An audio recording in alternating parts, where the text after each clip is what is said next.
Je suis Clotilde Dussoulier et vous écoutez l'épisode 220 de Change ma vie. Quel est votre impact ?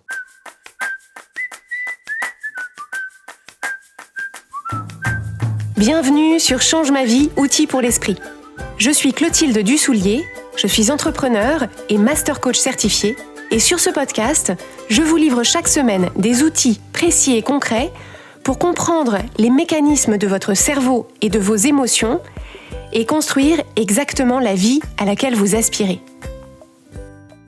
Il y a quelques semaines, j'échangeais avec une femme qui est plus jeune que moi d'une dizaine d'années et qui me parlait des doutes qu'elle ressentait parfois sur le sens et l'utilité de ce qu'elle faisait dans son travail. Donc en échangeant avec elle, je lui ai demandé ce qu'elle mettait derrière cette idée de sens et d'utilité. Et ce qu'elle a immédiatement exprimé sans aucune ambiguïté, d'une façon tellement limpide que je crois que ça l'a surprise elle-même, c'est que dans son esprit, si ce qu'elle fait n'a pas de sens et pas d'utilité, en fait on arrive directement à la case « ma vie n'a pas de sens et pas d'utilité » et donc c'est comme si moi je n'existais pas. Et de là, sans surprise, c'est l'angoisse totale. Donc ce qu'elle a exprimé au cours de cette conversation, c'est quelque chose qui est vrai de façon universelle pour chacun et chacune d'entre nous. Pour qu'on puisse se sentir vivant ou vivante, pour qu'on puisse se sentir à sa place, se sentir exister, on a besoin de savoir que ce qu'on fait a un sens, une utilité, et que notre présence sur Terre compte d'une façon ou d'une autre. On a besoin de savoir que notre vie, que notre existence ont un impact d'une façon ou d'une autre. On partage tous et toutes l'aspiration que, quand on ne sera plus là, notre existence aura laissé une trace d'une façon ou d'une autre, que ça ne sera pas comme le sillage d'un bateau dans l'océan qui se referme dès que le bateau s'est éloigné, mais qu'au contraire, quelque chose de nous, quelque chose de nos idées, de nos valeurs, de ce qu'on a proposé et incarné, restera dans l'esprit et le cœur de ceux qui nous survivront, ou alors dans quelque chose de tangible qui nous survivra. C'est exactement ce besoin-là, cette aspiration-là, qui pousse les êtres humains à écrire des livres, à construire des monuments, à avoir des enfants, à peindre sur les murs des cavernes, à lancer des mouvements et à planter des drapeaux sur la Lune. Ce besoin-là, il existe donc chez chacun et chacune d'entre nous, mais tout le monde ne crée pas dans sa vie un espace pour mener cette réflexion et décider ce que ça signifie pour elle-même ou pour lui-même d'avoir un impact. Alors pourquoi pas ? Pourquoi est-ce qu'on peut résister à mener cette réflexion qui est pourtant capitale ? C'est tout simplement parce que se poser ces questions-là nécessite d'envisager la possibilité que notre existence actuelle, c'est-à-dire là où on en est aujourd'hui et ce qu'on fait aujourd'hui, puisse ne pas avoir autant de sens ni autant d'impact qu'on voudrait. Et ça, cette évaluation initiale, ce diagnostic, si on ne le voit pas comme le point de départ indispensable pour créer ensuite plus de sens et plus d'impact, ça peut être tellement inconfortable qu'on préfère refermer d'emblée la réflexion et se persuader qu'en réalité, ce n'est pas si important ou pas si important pour nous. Et d'ailleurs, dans la conversation que j'ai évoquée avec vous, quand mon interlocutrice a réalisé qu'elle faisait un lien direct entre la question « est-ce que mon travail est utile ?» et la question de son existence même, c'était dans l'instant tellement vertigineux qu'elle a tout de suite refermé la boîte qu'elle avait ouverte et elle s'est mise à questionner cette idée même qu'il faudrait trouver un sens à ce qu'on fait. Elle a commencé à se dire, mais au fond, est-ce que c'est si important que les choses aient un sens ? Comme si cette idée de sens, d'utilité ou d'impact, c'était un caprice, ou trop exigeant, ou prétentieux, ou mégalo, ou un luxe peut-être, cette idée de vouloir que notre vie, notre existence compte. Or, ma réponse à cette question, est-ce que c'est si important que les choses aient un sens ? C'est que oui, c'est important. Oui, c'est important que la façon dont vous menez votre vie ait un sens et que vous puissiez en observer l'impact. Oui, c'est important que ce que vous faites tous les jours, ce à quoi vous allouez, votre temps, votre énergie, votre intelligence, votre argent, que tout ça ait un sens et que vous puissiez en observer l'impact. Parce qu'en l'absence de sens, si vous ne voyez pas à quoi tout sert, quelle en est l'utilité, quel est l'impact de toute cette énergie déployée, alors rien ne peut avoir de saveur, rien ne peut jamais être satisfaisant. Rien n'est source de fierté, rien n'est gratifiant, c'est une sorte de vide, un surplace, vous n'avez jamais l'impression d'avancer et de progresser. Et de là, deux réactions sont possibles. La réaction numéro 1, c'est le désengagement de votre propre vie, parce que si rien ne sert à rien, alors à quoi bon essayer ? Et de là, on se met en mode pilotage automatique, on fait des choix par défaut, on privilégie des plaisirs de court terme, voire on développe une certaine forme de cynisme qui éteint toute motivation. La réaction numéro 2, c'est la panique. Donc, face à ce vide ou à ce surplace, vous êtes tenté de redoubler vos efforts pour retrouver vos appuis. Donc, vous multipliez les actions, les projets, en essayant d'être tout pour tout le monde, parce que vous vous dites que sur le tas, quelque chose finira bien par avoir un sens, quelque chose finira bien par avoir un impact, quitte à faire tout ça en vous oubliant, quitte à faire tout ça en vous épuisant. L'antidote à ça, c'est de créer un espace de calme pour réfléchir à l'impact que vous voulez avoir sur les autres et sur le monde, pour retrouver le sens et l'utilité que vous voulez donner à votre existence, à votre présence sur la planète. Pour faire ça, on va commencer par reprendre cette idée d'impact et qu'est-ce que ça veut dire ? Donc l'impact au sens figuré, c'est l'idée d'avoir une influence forte sur quelque chose ou sur quelqu'un. Donc quand on parle d'objet matériel, l'impact, c'est le fait que l'énergie et la force d'un objet laissent une trace ou une marque quand il en rencontre un autre. Et quand on parle d'êtres humains, quand ces êtres humains se rencontrent et interagissent les uns avec les autres, il y a la possibilité que la force et l'énergie d'un de ces humains laissent une trace, une marque sur un autre être humain avec qui il a été en contact.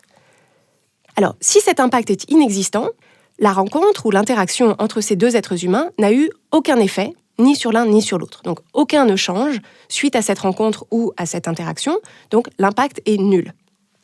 Si impact il y a, l'impact peut être négatif. Et alors, la trace ou la marque qu'a laissé un humain sur l'autre diminue la qualité de son expérience de vie.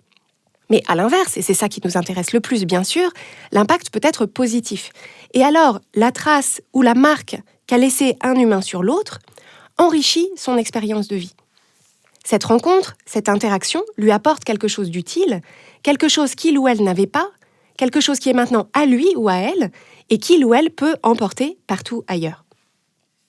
Donc cet impact, qu'il soit neutre, négatif ou positif, il peut avoir lieu à l'échelle individuelle d'une personne à une autre. Donc c'est par exemple une conversation que vous allez avoir, une interaction que vous allez avoir avec quelqu'un, un contact physique entre vous et une autre personne, ou le contact avec ce que vous avez créé. Donc par exemple si vous avez écrit un livre, ou si vous donnez une formation, ou si vous avez créé une œuvre d'art.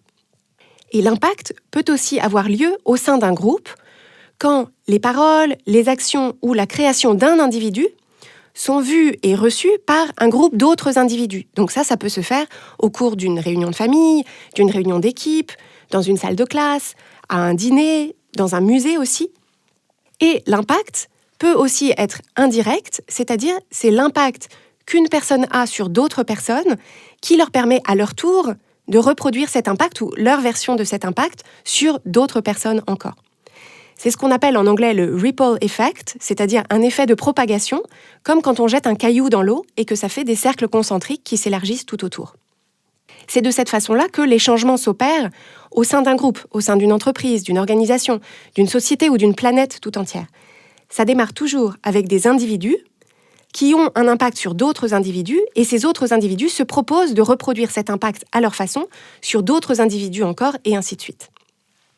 Alors, pour mieux vous approprier cette idée, je vous propose de commencer par réfléchir aux personnes qui ont eu un impact sur vous, un impact positif surtout. Donc, réfléchissez à ces personnes, remémorez-vous ces personnes et demandez-vous quelle a été la nature de cet impact, comment est-ce que cet impact a pris forme et qu'est-ce que ça a changé pour vous par la suite. Donc, est-ce que c'est par exemple votre prof d'anglais de 3e qui était le premier à vous parler comme à des adultes intelligents ? Est-ce que c'est votre grand-mère qui vous a montré qu'on pouvait traverser toute une série de tempêtes de vie sans perdre le sourire et la douceur ? Est-ce que c'est la mère de votre meilleur ami qui vous a montré qu'on pouvait avoir des enfants sans sacrifier ses passions personnelles ? Est-ce que c'est votre boss qui vous a appris que mettre en valeur votre travail, c'était aussi important que faire votre travail ? Donc cette réflexion initiale va vous permettre de comprendre les ressorts de cet impact et va vous aider aussi à identifier à quoi le vôtre peut ressembler parce qu'il est possible que l'impact que vous avez reçu d'autres personnes vous inspire pour avoir à votre tour un impact sur d'autres personnes encore. Pourquoi est-ce que c'est important de se poser ces questions-là ? Parce que nous sommes fondamentalement des êtres sociaux. Et ce qui nous nourrit le plus, ce qui donne le plus de sens à ce qu'on fait, à notre présence sur Terre, et le sens le plus durable, c'est précisément la richesse de nos interactions, directes ou indirectes, avec d'autres individus, et ce qu'on contribue aux autres et au groupe auquel on appartient. Et donc la question devient, dans votre vie de tous les jours, dans votre travail, dans votre vie familiale, dans votre vie sociale, dans votre vie créative, dans vos interactions avec des inconnus, que ce soit dans la vraie vie ou sur Internet, quel est l'impact que vous pensez avoir aujourd'hui? Quelle forme est-ce que ça prend? Et pour la suite, quel est l'impact que vous voulez avoir, que vous voulez privilégier? Et quelle forme est-ce que ça pourrait prendre? En vous posant ces questions, je vous invite à laisser s'exprimer les préoccupations qui sont les vôtres véritablement, ce qui vous tient à cœur, à vous personnellement, et non pas ce que vous pensez qui serait bien ou noble ou, entre guillemets, la bonne réponse. Nous n'avons pas tous et toutes les mêmes préoccupations. Ce ne sont pas les mêmes choses qui vous tiennent à cœur, qui me tiennent à cœur. On n'est pas tous et toutes animés par les mêmes considérations, les mêmes moteurs, les mêmes valeurs, et c'est une excellente chose. C'est comme quand on est un groupe d'amis qui louent ensemble une maison pour les vacances. Si ça vous est déjà arrivé, vous l'avez sans doute constaté, en arrivant sur place, chacune de ces personnes va se préoccuper de choses différentes. Chacune va se charger de choses différentes qui reflètent ses propres aptitudes, sa propre sensibilité, ses propres compétences. Et c'est comme ça que le groupe va pouvoir fonctionner au mieux. Il y a 2 personnes qui sont tout de suite sur le pont pour aller à l'hypermarché remplir le frigo. Il y en a un qui vérifie tout de suite que le barbecue fonctionne et l'autre qui, naturellement, gère la communication avec le ou la propriétaire. Si, sur 10 amis qui louent une maison ensemble, tous se mettaient à vérifier le barbecue conjointement et que personne ne s'occupait du reste, on aurait assez rapidement un problème. C'est exactement la même chose à l'échelle des humains dans leur ensemble. Le but du jeu, c'est que chacun et chacune d'entre nous ait la possibilité d'identifier avec le plus de clarté et le plus de liberté possible l'impact qu'il ou elle a envie d'avoir. Et la beauté de la variété et de la diversité de notre nature humaine et de nos sensibilités, c'est que tout ça, si on a chacun et chacune la clarté et la liberté pour l'exprimer, tout ça sera complémentaire et contribuera à un ensemble qui fonctionne. Tout aussi important à rappeler, on n'a pas besoin d'être Gandhi ou Martin Luther King pour avoir un impact. On n'a pas besoin de mettre sa vie entière au service d'une cause majeure pour commencer à réfléchir à son impact.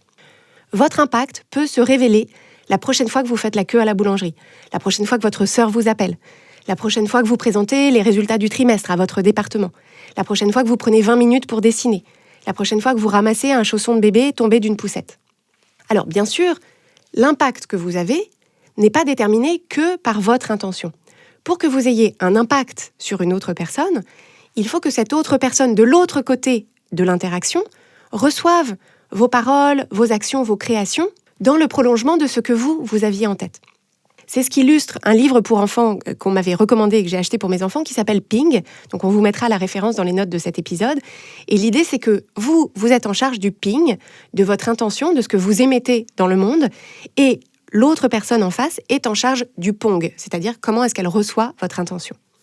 Donc il ne suffit pas de vouloir avoir un impact pour avoir un impact, mais ce qui permet d'avoir cet impact de la façon la plus sûre et la plus durable, c'est de s'assurer que nos paroles, nos actions et nos créations incarnent les principes et les valeurs qu'on veut voir se propager dans le monde et être attentif ou attentive à la façon dont les autres accueillent et réagissent à cet impact, de façon à affiner la façon dont on incarne, dont on essaye d'émettre cet impact. Donc la question c'est, qu'est-ce que vous voulez illustrer par vos choix, par vos façons d'être, par vos façons de faire? Quel est l'exemple que vous voulez donner à voir à celles et ceux qui vous regardent, qui vous voient faire et être, que ce soit vos enfants, vos amis, les gens avec qui vous travaillez, les inconnus avec qui vous avez un bref échange? C'est infiniment plus efficace et convaincant que tous les discours et tous les conseils dont on pourrait vouloir marteler nos interlocuteurs et nos interlocutrices. Dans la méthodologie de coaching Change ma vie, on utilise beaucoup la symbolique du parcours du héros et de l'héroïne.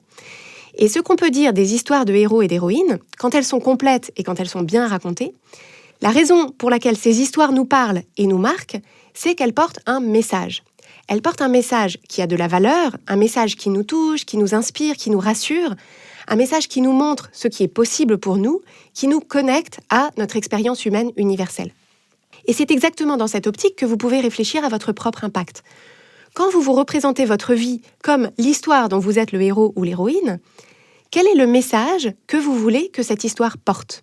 Qu'est-ce que vous voulez que vos actions, vos décisions, votre façon d'être, votre façon d'interagir avec les autres, qu'est-ce que vous voulez que tout ça incarne ?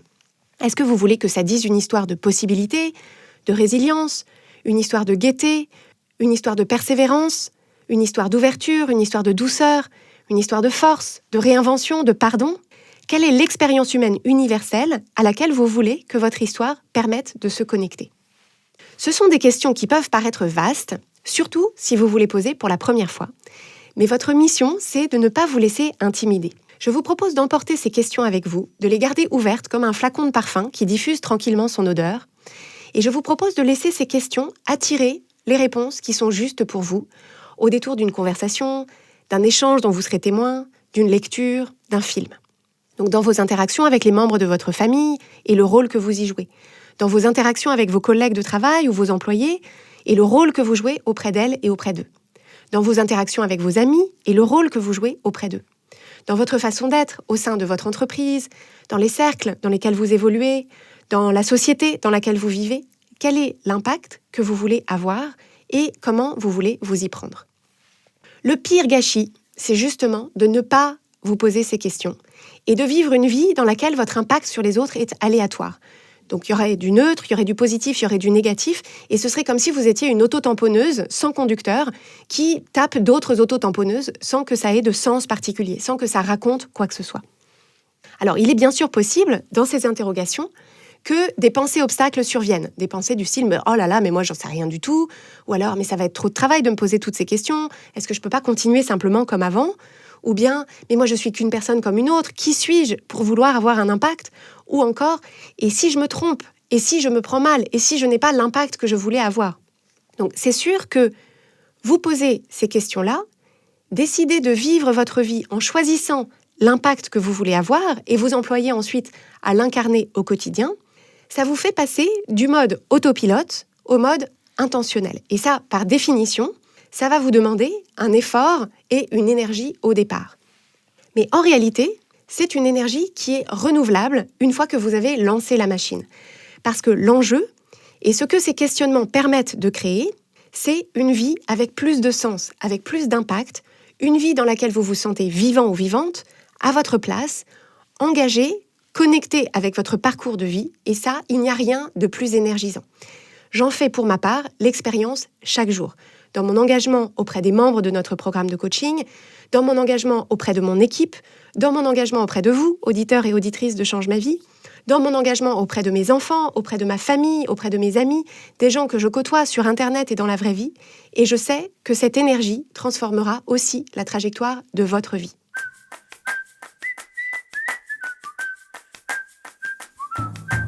Si vous aimez Change ma vie, vous allez adorer Change ma vie mode d'emploi. Change ma vie mode d'emploi, c'est le programme de coaching qui va vous donner des ailes pour atteindre tous vos objectifs de vie. Grâce à notre méthodologie unique, nous allons vous guider pas à pas pour développer la vision riche et vivante de ce que vous voulez. Nous allons vous aider à trouver la clarté sur la façon la plus simple et la plus directe de l'obtenir, et nous allons vous apprendre à soutenir votre élan tout du long en surmontant les obstacles avec confiance pour vous sentir avancer tous les jours vers la vie à laquelle vous aspirez. Si vous écoutez Change ma vie, c'est que vous savez que vous avez une vie extraordinaire à vivre. Une vie qui a du sens et un impact, et c'est notre mission et notre passion de vous y aider. Je vous donne donc rendez-vous dès aujourd'hui sur changemavie.com/coaching pour avoir toutes les informations.